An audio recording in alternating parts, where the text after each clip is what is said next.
মুখ্যমন্ত্রীদের শুভেন্দু অধিকারী হচ্ছে এইমাত্র ঘোষণা হয়ে গিয়েছে।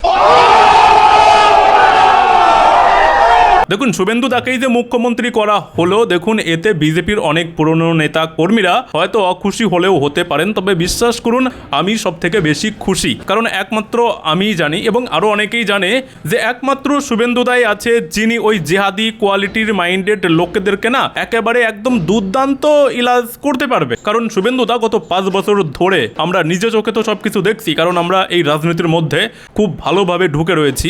একমাত্র শুভেন্দু দা যে পরিমাণে আর কি মানে ওই লোকেদের হাতে যতটা হেনস্থা হয়েছে না, বিজেপির অন্য কোনো নেতারা এতটা ওই লুঙ্গি লোকেদের হাতে এত টার্গেট হয়নি, এতটা হেনস্থা হয়নি।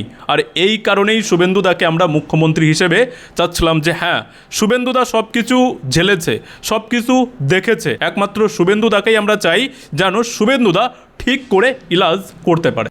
মজা আয়া। এবার দেখুন, আমি আপনাদেরকে আরও কয়েকটা বিষয় খুললাম ক্লিয়ার করে দিই। দেখুন, আমি এই মুখ্যমন্ত্রী ঘোষণা হওয়ার আগেই একটা ভিডিওতে বলেছিলাম যে এবার মুখ্যমন্ত্রী সেই হবে যে এই জেহাদি কোয়ালিটি লোকদের আর কি ঠিকঠাকভাবে ইলাজ করতে পারবে। এবার বুঝতে পারছেন যে আমি কার কথা বলছিলাম। আর এবার দ্বিতীয় পয়েন্ট, আমি আরও একটা কথা বলেছিলাম যে মুখ্যমন্ত্রী এবার তিনি হবে যিনি 2020 সালের 19 ডিসেম্বরে একটা খেলা দেখিয়েছিল। সেই খেলা কে দেখিয়েছিল? শুভেন্দু অধিকারী দেখিয়েছিল। কীরকমভাবে? 2020 সালের 19 ডিসেম্বরে শুভেন্দু অধিকারী বিজেপিতে জয়েন করেছিল। কার হাত ধরে?